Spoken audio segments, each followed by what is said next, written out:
নমস্কার, কেমন আছেন সবাই? এই গরমে আশা করছি সবাই নিজেকে ভীষণ ভালো রেখেছেন এবং সুস্থ আছেন। আমরাও সবাই ভালো আছি। আজকে নতুন একটা ব্লগে আপনাদের সবাইকে স্বাগত জানাই।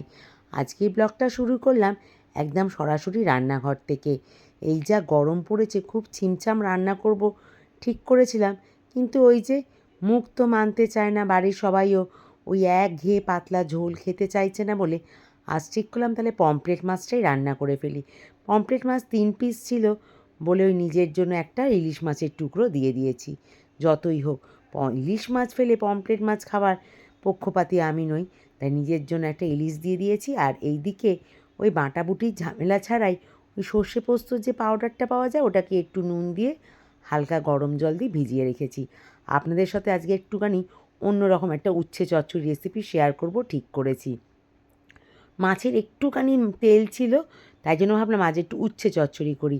আগের দিন লাল শাক আনা হয়েছিল, তারই কিছু মোটা মোটা ডাঁটা ছিল, সেগুলো দিয়েই ওই বেগুন, কুমড়ো, আলু, চাইলে এর মধ্যে একটু রাঙালু দিতে পারতাম, ছিল না বলে দিইনি, দিলেও কিন্তু খুব ভালো হতো।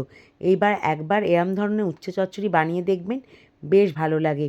যদি মাছের তেল নাও হয় না, তবুও একটুখানি করে দেখবেন মাছের তেল ছাড়াই। আমি যেভাবে করছি, প্রথমে উচ্ছেগুলোকে অল্প পরিমাণে কেটে নিয়ে নুন হলুদ দিয়ে ভালো করে একটু কড়কড়ে করে ভেজে নিলাম। আর তেলের মধ্যে দিয়ে দিলাম হচ্ছে ওই 5 ফোড়ন আর শুকনো লঙ্কা। তেজপাতাটা দিলে হতো, ছিল না, দিইনি। তারপরে সমস্ত সবজি একেবারে তুলে দিলাম। ওই আলাদা আলাদা করে ভাজার কোনো প্রশ্নই নেই, আর অল্প তেলের মধ্যেই রান্নাটা হয়ে যায়।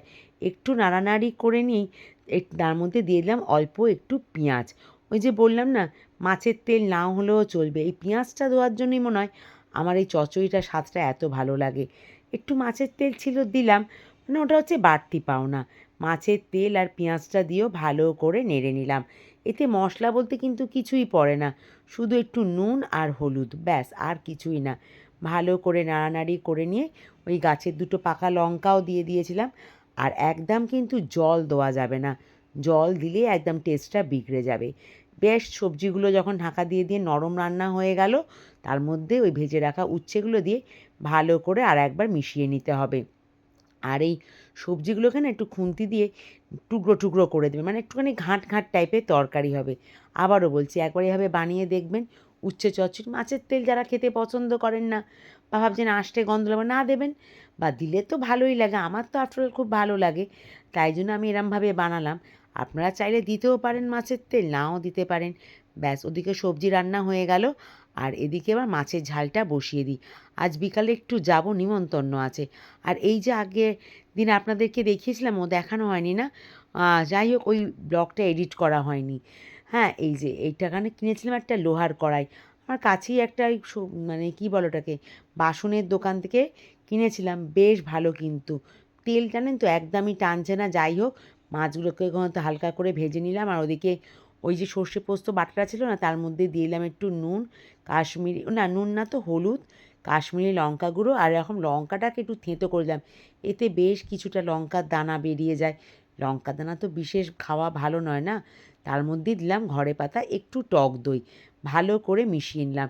জানেন তো, এইভাবে এই রান্নাটা মানে মাছের ঝালটা শুধু যে এই ইলিশ বা পমফ্রেট দিয়ে করা যায় তা নয়, রুই কাতলা দিয়েও করা যায়, ভাপা টাইপের, বেশ ভালো লাগে।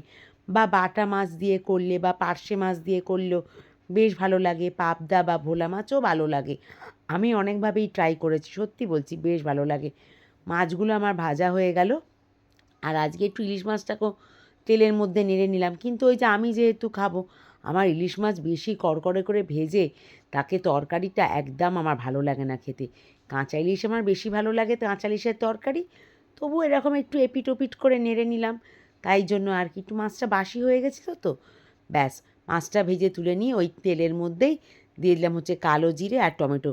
আর হ্যাঁ, যেটা বলছিলাম, কড়াটা কেন বলছি এত বেশ ভালো, বেশ তেল কম টানছে জানেন তো, মানে মোটামুটি সেই ননস্টিক টাইপেরই। টমেটো দিয়ে দিলাম, একটু নাড়াচাড়া করেই দিলাম সেই গুলে রাখা মশলাটা। আরেকবার একটু নাড়াচাড়া করেই দিয়ে দিলাম হচ্ছে বাটি ধোয়া জলটা। ব্যাস, ভালো করে একটু কষিয়ে নিলাম। ভাবছেন সর্ষে কষালে তেতো হয়ে যাবে, না, পোস্ত আছে সঙ্গে, ঠিক কথাই। তাছাড়া ওই যে টক দই দিয়েছিলাম, দিয়ে দেখবেন একদম তিতো হবে না। একটু না কষালে একটা কাঁচা গন্ধ থেকে যায় না, টমেটোর কাঁচা গন্ধটা চলে গেছে ঠিক কথা, কিন্তু এই হলুদ তারপরে কাশ্মীরি লঙ্কা গুঁড়ো এদের একটু কাঁচা গন্ধ থেকে যায়। স্বাদের ব্যালেন্সের জন্য কয়েকটা চিনির দানাও দিয়ে দিলাম। ভালো করে একটু এদিক ওদিক নাড়িয়ে নিয়ে, হ্যাঁ একদম সেই শুকনো শুকনো করে কষাবো না, তেল ছাড়া পর্যন্ত, মোটামুটি একটু গন্ধটা কাঁচা গন্ধটা চলে গেলেই হবে। ভালো করে একটু নেড়ে নুড়ে নিয়ে জল ঢেলে দেবো। তারপরে এই গরমে আপনারা সবাই কেমন আছেন?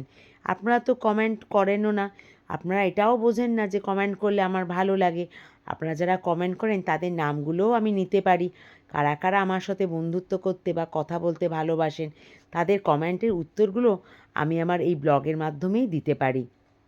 যাই হোক, জল ঢেলে দিয়ে ঝোলটাকে তো ফুটতে দিলাম, ভালো মতন করে একটু ফুটে উঠুক, তারপরে মাছগুলো দিয়ে দেবো। ব্যাস, আবার কি, এই গরমে রান্না কমপ্লিট হয়ে গেল, ঝটপট রান্না হয়ে গেল, তাই না বলুন?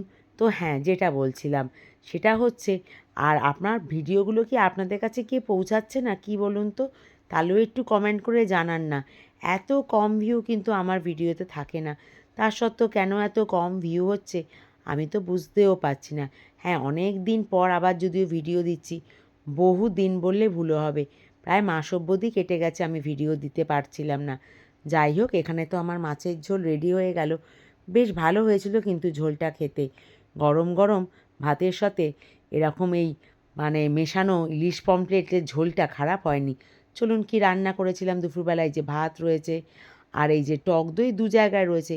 কালকে আর দই পাতিনি, কারণ একটু একটু করে দুদিনের দই থেকে গেছিলো, আর এখানে তো মাছের ঝাল রয়েইছে।